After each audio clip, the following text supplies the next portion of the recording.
Hi everyone, my name is Igor Samokic. I work in Visma Labs as a technical quality assurance engineer, and today I will speak about interesting and not yet usual topic at IT conference called Learning How to Learn. And now I changed a bit the title, saying Learning How to Learn by Riding a Bike, and you will see in a few moments why I did that. Edgar told that it will be a workshop. I will try to make it a bit like a workshop, but we'll see how it will go. A few years ago, I found one article and then read some others one about how to increase your competences in learning information, how to be a better learner, how to more easily learn new information. And when I did the research, I used a few learning techniques. Particularly, there is a sixth one that I want to share with you today. And I found those techniques really very powerful and very helpful for me to be a better test engineer. I hope it will do the same work for you to become a better developer. And also, I didn't only find it helpful for my work, but also for professional life as well. Why I'm thinking that? Because I think all of you right now can remember a situation when they faced a time when they really need to learn some new stuff, some new tools that arise, some new techniques, some new library, or even some new programming languages. And this basically means that we are under constant pressure of terabytes of new information we need to process and to learn just in order to stay on top of our daily work. Here is a list of I will present a list of 6 learning techniques that I will go to speak today. First is Pomodoro timer, a simple time timer that help you avoid procrastination. The second one is focused and diffuse mode of thinking, which is basically a technique when you switch between focusing periods when you really focused on your work and periods of relaxation, and how it can help you with problem-solving skill. Then space repetition for memorization of learned material. Memory palace, very powerful techniques that we also will try to use in practice for learning how to learn, and it's basically using a very familiar physical location to hook learning concepts there. The fifth one is interleaving. Basically, it's a mixing variety of studying of learning objects to boost problem-solving skill. And last but not least is meaningful association, and I found it like as younger brother of memory palace, and it is very straightforward. We just take something like door and associate it with exploratory testing, because I think that doors opens possibility to explore the world, basically making associations. And right now I'm showing here a bike. And I want, well, I said about memory palace and that this technique is about having imagine very familiar physical location and hook learning concepts there. But unfortunately, it's hard for everyone here to imagine some very familiar place. So I'm taking a bicycle as a very familiar object for everyone. And the first association that we will create is, imagine you have get a tire puncture, your tire has gotten flat. And imagine the situation, it's not really that pleasant situation. Yes? Most probably. So imagine tire puncture on your bike, and we will associate it with the first learning technique that we will learn today. But before, I want to say a few words about procrastination. When we have some unhappy feelings when we start to doing some task, any unpleasant task currently, it means it activates area in our brains that is associated with physical pain, insular cortex area. And what we want to do naturally, and what our brain wants to do, is to switch our attention to something more pleasurable, like ZombieTube or Facebook or whatever stuff we want. and as a result we feel happy, but of course temporarily. And this is basically a definition of procrastination, and I shall admit that once in my career I had a hard time when I was really struggling with this problem. I was trying to postpone a lot of my daily work because I had that pain in my brain, and I was literally spending time on particularly not useful things. But researchers found that not long after you start to work on a problem, after just a few minutes or sometimes it's even seconds, that near discomfort of physical pain in brain literally disappears, and you are doing quite okay just focusing on the task you currently do. So let me give a small example how I'm doing that. At the time I actually prepared for this talk, I had a task about extending automation test case to production. It's not that common task for you, probably as your developer, but for me as a test engineer it's quite common task. So the first thought when I looked at that ticket was realizing how hard it will be, how long it will take to finish it, and I really started to feel that unhappy feelings about the task. And what I did instead of procrastinating, instead of searching web for some interesting stuff, I was particularly interested in 3D printing at that moment, is I start a time timer for just 25 minutes. And at that time I had just only one thought, it's just 25 minutes, I can handle that, I can work on the task just 25 minutes, and moreover, what is crucial, I'm promising myself a bit of reward after the timer is finished. Usually it's 5 till 15 minutes, I'm going for a walk, I'm going to have some short snacks or coffee, or whatever web surf I wanted before. And as a result of just starting the timer, and understanding that it's 25 minutes and I will have 5 minutes of my relaxation, I'm focusing on doing the task and entirely okay. Extending automated test to production task is finished after probably some 5 or 10 Pomodoros. And what is crucial within this process is to focus not only on the product of the task, not on the time when you will finish or the things that task is going to deliver, basically. The crucial part is to focus just on the process of doing task. You're focusing on saying yourself, I will just do whatever I can within this task, and whatever will happen at the end, no matter if I will finish or not the task, I'm just okay with it. And I would like you to introduce one tiny little device. It looks like not very tiny on this screenshot.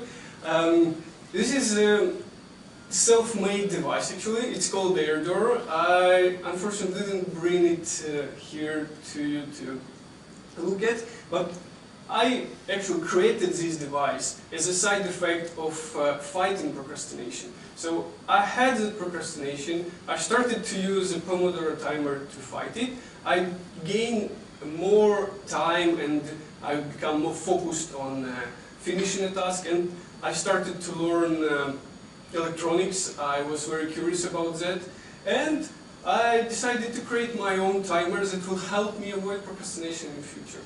And yeah, it's actually very simple, 25 minutes timer, and avoiding procrastination is quite easy.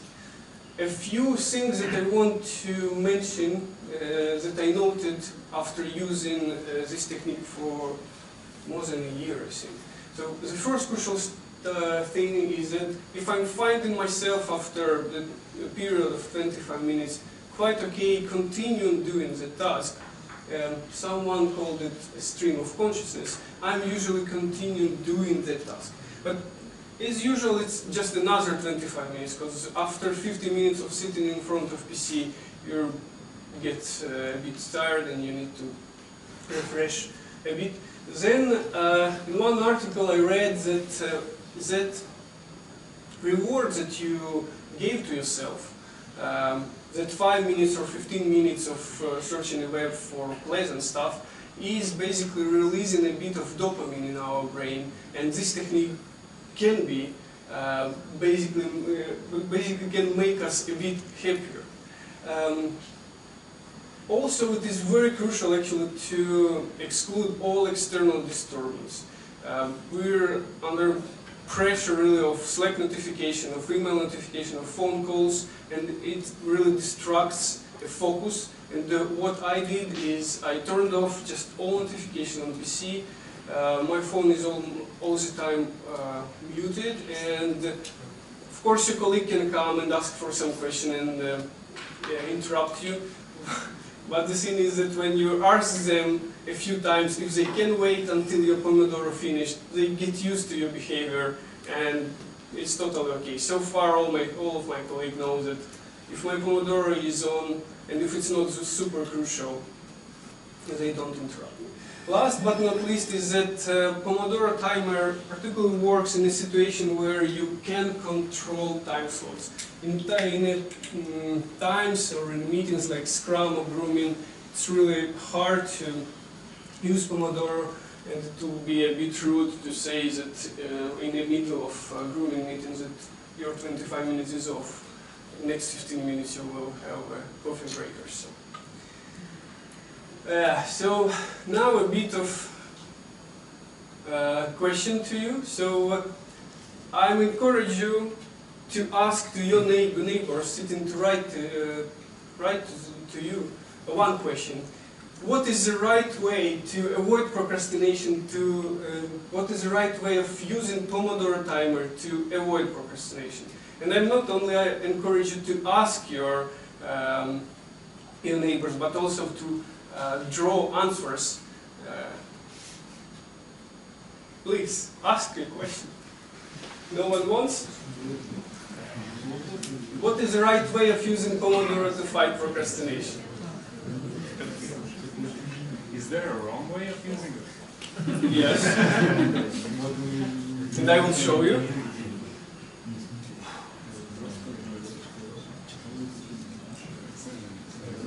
Can you give an example? Of course. Clear. Examples is start a timer, no interruption, and focus on process of doing task, and promising yourself a reward. For example, 5 or 15 minutes break after.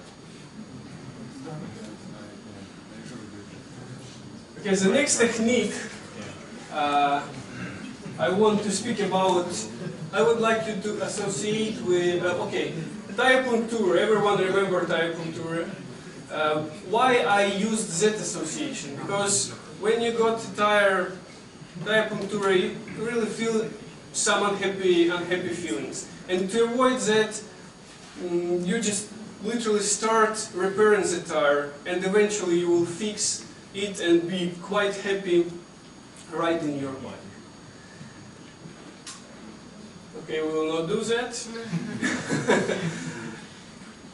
Next technique, and once more I want to create another association with bike, is imagine yourself riding very hard on bike. Is it hard that you can barely think about anything except muscle pain? So imagine everyone. I hope so. So the second technique was called focused and diffuse mode of thinking. And to understand this technique a bit more, I want to speak a bit about how memory works. So there is two fundamental types of memory: working memory and long-term memory. Long-term memory, well, when I want to recall some test technique for test design or some word in Latvian, what I did is I dig into long-term memory. But working memory is a type of memory that has to do with everything that you immediately and consciously think about. And back in 1956, George Miller made an experiment. So he showed to people a picture with circles. And then he asked those people how many circles they saw. Those pictures were shown for just a quarter of a second. So people define if there was just seven circles or fewer. So what Miller suggests is that people work in memory capacity, that is the ability to perform mental operation at current time, is roughly limited to just 7 working units. But newest research shows that that amount is limited to 4 working units. Opposite to long-term memory, amount of working units in long-term memory is enormous. And the thing is that with only 4 working units in working memory, we have so-called an informational bottleneck. We can hold only 4 units, and our long-term memory hold a lot of them. And one way to manage it is to create so-called chunk, or to compress information so we can hold more complicated piece of information in our 4 slots of working memory. I like actually the analogy that Dr. Barbara Oakley made in one of her famous courses about learning. And imagine octopus and his 4 tentacles as that working memory units. And those tentacles basically is your ability to read and write information from long-term memory. And as Miller puts in one of his research, a man just starts to learn radio telegraph. Here on that and dash as just a separate sounds. Then after a while, after a bit of learning, he hears not just that dot and dash, he can able to recognize letters.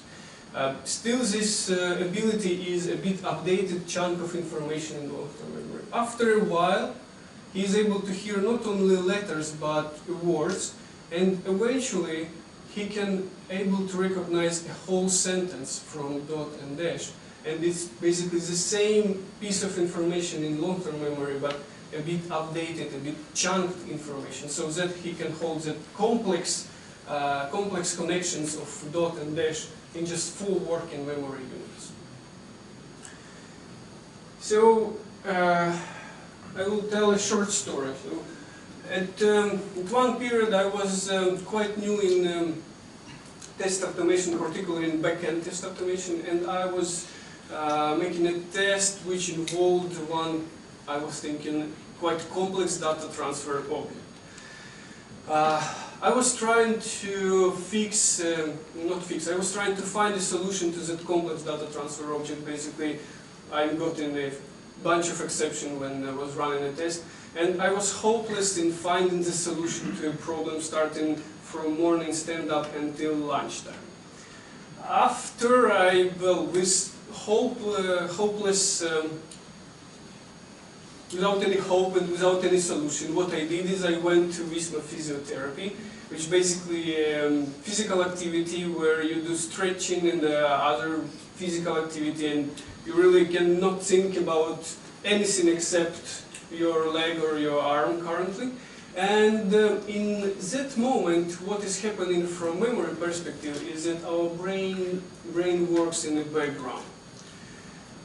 After 30 minutes of pain, I was very happy actually to went back to my PC and sit in front of the screen and went through problem once again.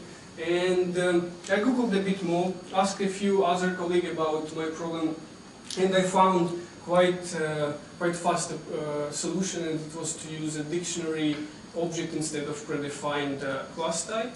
So what has happened here from memory perspective is that when I was trying to find a solution to complex problem, I was Googling a lot, I was asking other people to help me, and all of my 4 working memory units were busy reading and writing information from long-term memory, updating or creating new chunks of information, but I obviously didn't find a solution. Then I went into so-called diffuse mode of thinking. Basically a mode when you relaxed your brain, do not think about problem or any other stuff, and concentrate really on physical activity. I found for myself that the best way is really physical activity, and brain do some stuff in the foreground.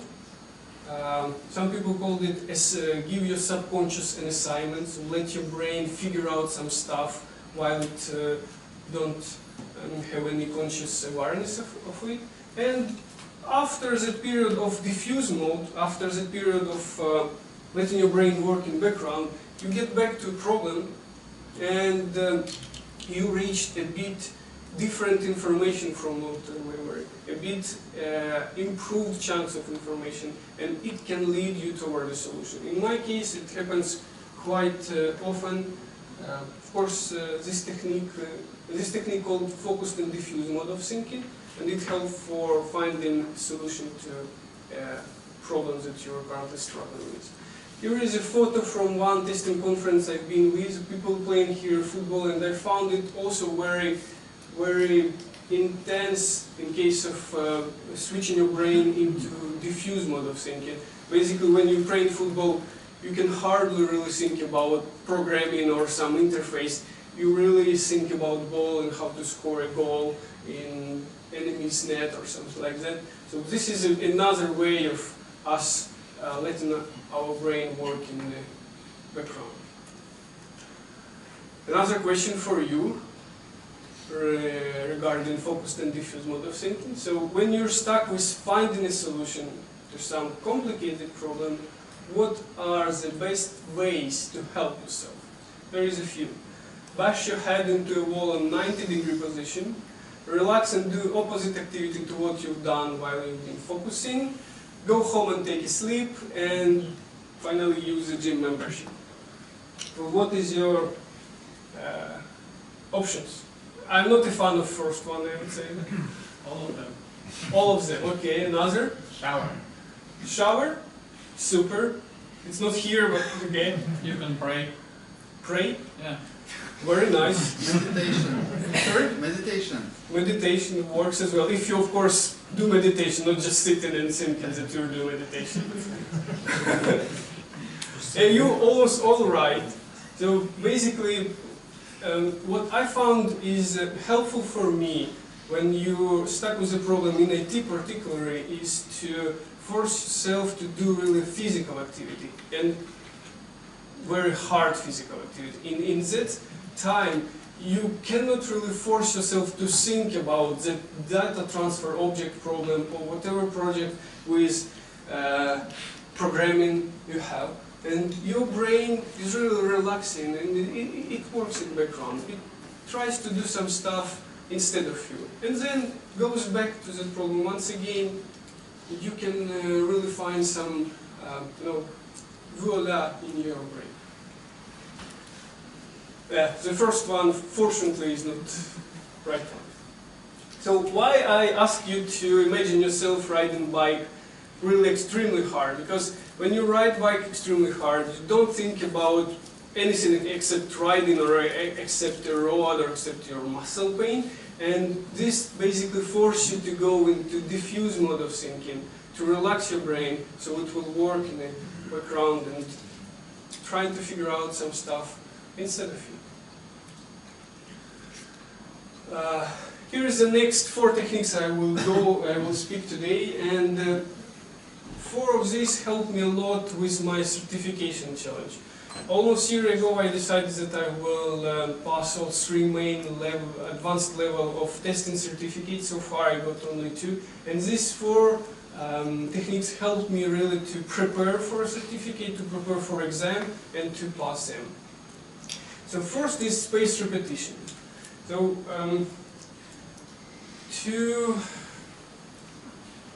research has shown that to put new information in our brain, to learn new information, it's crucial to repeat that information.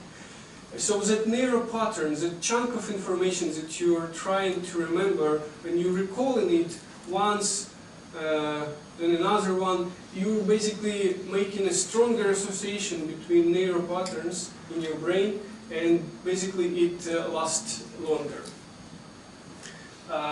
Here is a photo of hippocampus. Hippocampus is basically part of a brain that has to do a lot with the memory. When we're trying to remember information by repeating it, what we did is, what our brain doing is, it transfers information through hippocampus several times and trying to create new association or find already existed one in cortex area of a brain and create association with some other one. But after you're continuing repeating information, continuing transferring the material through hippocampus, that information is learned by the cortex of the brain, and eventually you learn that information and you can recognize it as a memory. So when you transfer information through time, it lasts for longer. But why spaced repetition? So to the right is my personal notes for one of certificate preparation, and what I did is I decided to repeat, not just to read what I learned within the same day of learning, after just 1 day, after 5 days, and after 1 month. In different articles I found different information about this interval. Someone suggests to do it after 3 days and another 7 days, another month, but what I found personally very crucial is to repeat it within the same day or even after 10 minutes of learning session. And this technique, spaced repetition, helped me a lot with memorization of new information. Interesting enough that spaced repetition unconsciously, of course, helped me a lot with my learning how to dance. It was really extremely important to repeat all movements I learned at dance classes directly after classes ended.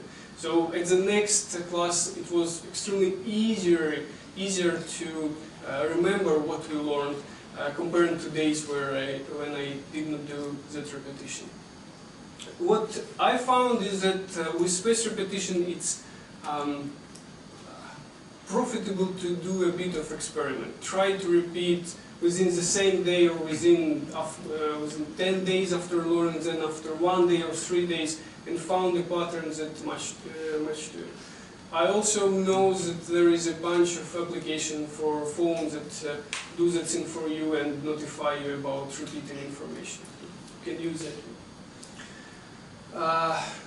Here is our bicycle, the lovely one, and here is a strange bicycle, I know. Very interesting bottle here in the middle, and I hope inside that bottle is something very tasty, and I personally prefer to repeat some drinks that are quite tasty. Repeat through time, and I want to create association for you for that spaced repetition with that bottle, because we love to repeat through time some tasty drinks. Yogi, yes? Memory palace, another technique, very interesting. Here is a photo of my hallway. I remember I was preparing to certificate and I learned about the defect and experience-based test technique. And in order to remember all of those techniques, what I used is I used my hallway. And how I did, I will tell you right now. To the right you see shelves. And on shelves people usually classify some stuff and then put that things on the shelves. And what I did is I took a defect taxonomy learning technique, and defect taxonomy technique is about classifying defects. And I assigned defect taxonomy to the shelves. Below shelves there is key hooks, and I think that key hooks were familiar to check marks. So what I did is I assigned checklist testing as one type of defect and experience-based technique to key hooks. At the bottom there is my electric scooter, which used to have some problems with electronics, so I assigned error guessing to my electric scooter. And doors, I already told once, I think the doors opens you a possibility to explore the world, so I assigned exploratory testing as another type of defect and experience-based technique to the doors themselves. And even now, after more than a year of learning that and creating that association, when I'm using defect and experience-based technique for some test design, or I want to recall some technique, what I did first is I imagined my hallway, and only after that imagine the things and what stuff are associated behind them. You can probably think that our bicycle that we are using for association, all those learning technique, is partly a memory palace technique, and I really wanted to be that. So I'm trying to use a bicycle as a memory palace so you will learn a bit easier and a bit effectively all those techniques that I'm speaking. Once more, bicycle, and here you see bags on the sides of a trunk of a bicycle. And what I want you to imagine is to imagine us as a tiny little creature inside that bag. And from that perspective, that bag itself seems to us as a quite big place, almost like a palace. And that is why I want you to create association with memory palace to a bag, or bags, actually there's two, of our bicycle. The next technique is interleaving. Quite interesting and straightforward technique. Basically, this technique suggests that mixing subjects you're currently learning, like learning new sport, or learning how to play piano, and learning J meter, here is what our brains like. It likes to make a shift of learning things, make a different learning over time, not just consequent learning a new sport or just learning a J meter. And how this technique can potentially help with learning and problem solving, I think that it mostly helps with really problem solving. Because, for example, if you learn a new language and then at the work you're asked to learn a new programming language, for example, could be that some problem in programming, you can find some solution to problem in programming within a concept from learning new Russian. And that is why it can help also in problem solving, but as well doing different stuff don't get you bored. Our bike once more. Interleaving, as I said, is about mixing of learning subjects, of learning domain. And here is a wheel spokes. You see a wheel and a wheel spokes. And wheel spokes is really mixed between each other. They intertwine between each other. And that is why I want to create association with interleaving to a wheel spokes. This is an association. Last but not least is meaningful association, and it is actually a very straightforward technique for helping you memorizing the information better. Once more, how it works. We take some real object, like a door. Door opens a possibility to explore the world, and when I was learning the defect and experience-based technique, one of the type was exploratory testing, so exploring the world, exploratory testing, a bit similar stuff, and I assigned door to exploratory testing. And what is interesting in this case is that putting yourself into association can help you memorize that information better. So if you imagine yourself looking into that thing, it can help memorize information a bit better than it wouldn't be. So here is once more a bicycle, and here is the list of main technique I spoke today. So Pomodoro timer to fight procrastination, focused and diffuse mode of thinking for problem-solving skills, then spaced repetition for long-term memory of memorization, memory palace, some very familiar physical location, and hook some learning concepts there, like your hallway or your kitchen, interleaving for mixing studies in a variety of subjects, and it can potentially help you find solution in a domain that you don't really currently think about.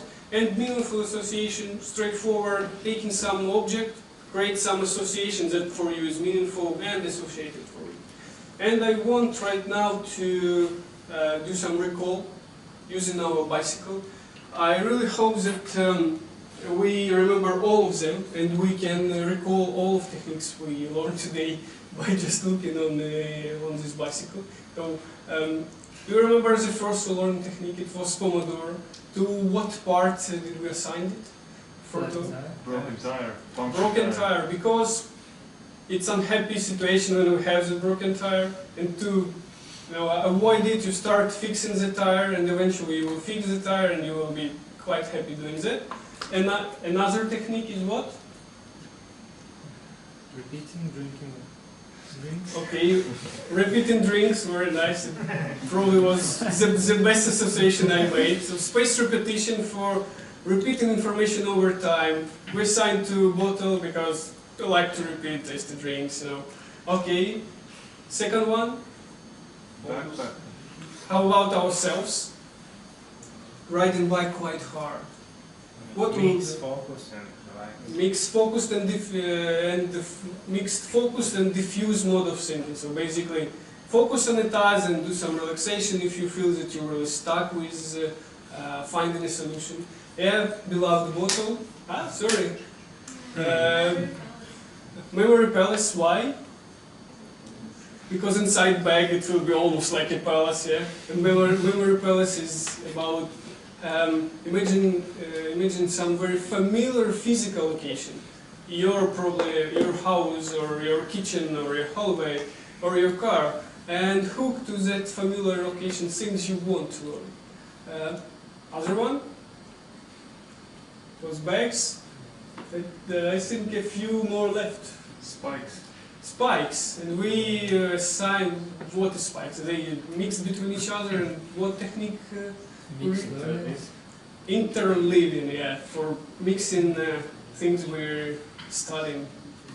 And sorry, the last but not least, I actually forgot to say, but meaningful association I left for you to assign this meaningful association to whatever you want in bike. And any suggestion to what part of a bike we can assign meaningful association?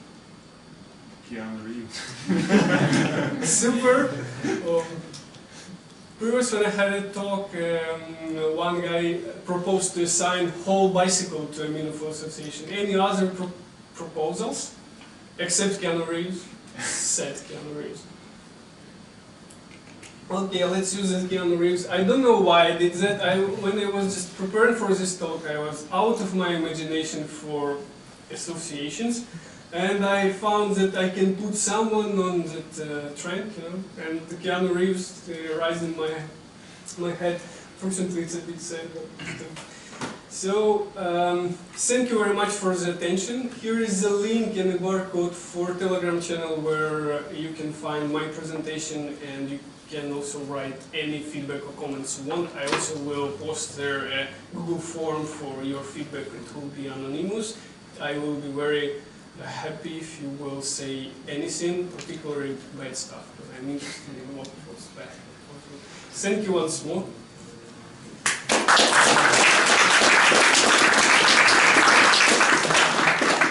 Yep, now I think we have some time for questions.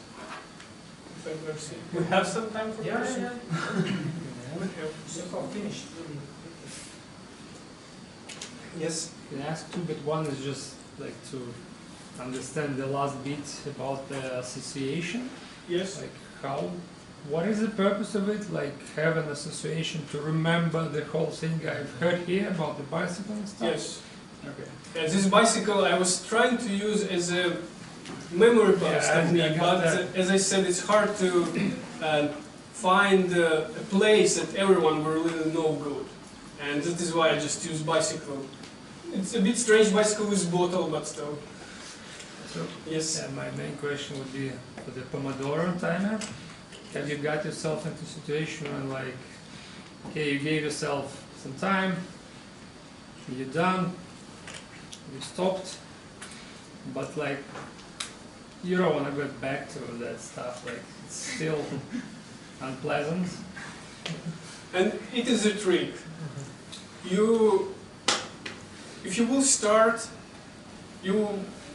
from my experience, whatever unpleasant that situation is, after a few minutes you start doing that, you're really feeling okay doing that. And after it's finished, you can forget about everything. You can go and do your stuff for whatever time. But another time you will get back to that situation. You once more force yourself. You're basically saving willpower. You're just forcing yourself for a first minute or for 30 seconds to really focus on the task. And then you're continuing doing. Your brain is doing totally okay. For example, today after lunchtime, or after on Fridays, it's really hard force yourself doing some really good work. And after lunchtime, I found is the most hardest time when you really all your blood going to your stomach. You don't want to start anything. You literally want to sleep. And this technique helped me very much. And today, actually, after lunch, I'm preparing for another talk about performance testing. And it's not really that unpleasant as just sit in front of PC and type in a lot of letters and type in a lot of thoughts. So 25 minutes, a few minutes, you will have that unhappy thoughts, physical pain probably sometimes. So But that it was will a question. disappear. From your experience, this works all the time, right? For me, yes. Okay. Any other questions, please? So you mentioned SRS technique, spaced repetition, and there was like an interval, repeat the same day, repeat after 1 day, after 5 days, and then after 1 month. Does that involve like one single repetition, or does that involve like multiple repetitions for you, usually, or does it depend? What I did is that when I decided to repeat, once more I used Pomodoro. I pressed 25 minutes and I'm repeating for 25 minutes. And that's it. But of course, here is my notes. You see, it's quite a big actual notebook. It's 96 pages. And when you're going to the end, to repeat everything, it will take you probably half a day. So, but still, if you will repeat all information strongly, you will get to that point that from first page to page 50, you repeated it probably 20 times and you do not need to revisit it because it was months ago and you already know it. It works like that, at least for me. Thank you for the question. Yes? From your experience, how do you combine Pomodoro timer technique with diffused and focused thinking? Because in my book, watching YouTube videos and playing football is the same kind of procrastination. One is just physical, another one is just mental procrastination. So do you usually go to physiotherapy for 5 minutes during Pomodoro procrastination time, or you spend your Pomodoro timer for procrastinating, which is kind of like always procrastinating? Thanks for the question. Well, if it's physiotherapy, of course, it's 30 minutes. You know, the session lasts for 30 minutes. But if I want to combine it with diffuse mode of thinking, I don't think 5 minutes will be enough. I don't think even 25 minutes will be enough. Most probably 30 minutes plus will be enough, but still it depends. If you are focusing very hardly and then after 15 seconds you're on a bike and going home very fast and you're home 20 kilometers from your office, it will be entirely enough for you to go into diffuse mode of thinking. But of course, if you just get a cup of coffee and by walking to a coffee machine, you will still think about the problem full of work. How do you know if you are just willing to procrastinate or you're willing to have a fast diffused thinking? Sorry, I didn't get it. How do you know? How do you like think? Do you need to procrastinate right now, or do you need to have a diffused thinking? Maybe I am always thinking that I need to. Yeah, I understand. Thanks. Well, for diffuse mode of thinking, as I said, it is profitable when you're stuck with a solution or with a problem, when you cannot find a solution. Usually, it didn't happen quite often. What is more often happens is that you really need to do work that you know how to do, and you just need to do that. But of course, when you're stuck with some problem, with some new stuff, then you can use diffuse and focused mode of thinking that will help that. But for just doing the work, procrastination works better. Thank you for the question. Yes? Do you use memory codes or so? Yes, I used it for, well, as I said. Yeah, I know.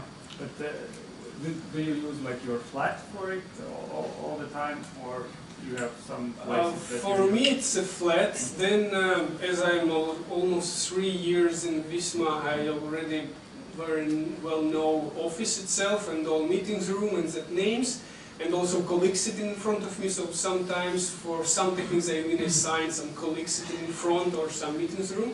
But it also depends of you what physical location you know the best and you can use for. Actually, my question is about that there are some limits. Like if you use your flat, there are kitchen, 2 rooms, maybe a hallway. There are like hundreds, thousands of ideas that you want to remember, and how do you find a place for each of that like concepts? Well, yeah, it's tricky when you're starting to extend in this memory palace to some really enormous amount. Well, what I found is that I didn't go into that edges of literally thinking about a lot of things, but I know that some of my colleagues, they did use the maps from Counter-Strike, which is basically enormous, and they put a lot of stuff into that maps. And basically, you can really remember some from the computer game from your childhood that you know quite good, like Mario or whatever. Here is another memory palace that you can use. Thank you for the question. I can add to this. Actually, if you want to remember some, so if you're remembering some information that is related to, like elements that relate to each other, for example, testing related stuff, and you have assigned it to one place, then and you can do this, then if you're trying to remember something dance related, you can use the same place, like you hopefully you will not mix up these elements. Okay. That's like map several ideas to one Yes, place. several like layers or whatever. Okay. Thank you for your readings. Any other questions? Yes? Yeah, isn't this memory palace technique just some kind of over-engineering? I mean, why not just to draw a picture and memory map, which is explicit already? So, Well, you can use that, but for me, how it's beneficial is that my brain already knows that location and already know how that view looks like, and what I only need to do is that to assign things there. And when I want to recall that things, I don't need to recall that things. I recall what I already know, and only after I'm digging into things I associated, and it's of course meaningful association for me. For example, shelves is about classifying some things, so classifying defects, defect taxonomy. That is why it works for that. So it's like direct reference to some memory object. Yeah, I forgot to say that meaningful association, I think that meaningful association is kind of techniques that used quite hardly in conjunction with memory palace. So without some meaningful association, it will be hard, of course, to put learning stuff in the memory. Thank you for your question. Yeah, Yes. the other benefit, I guess, am I right, like would be that if you know there's a list of things about that topic and you have that memory with that palace, you see like how many things are there and you might not forget something. Like the bicycle, you look at the bottle and like, was there something with the bottle? Like, am I not forgetting it, right? Like, so it's kind of backwards Backwards, yeah. feedback. Thanks for reading. Any other questions? I think let's do it now that we finish. Okay. If you have questions, come directly to Igor. We will have, I think, at least 15-minute break, so you have time. So thank you.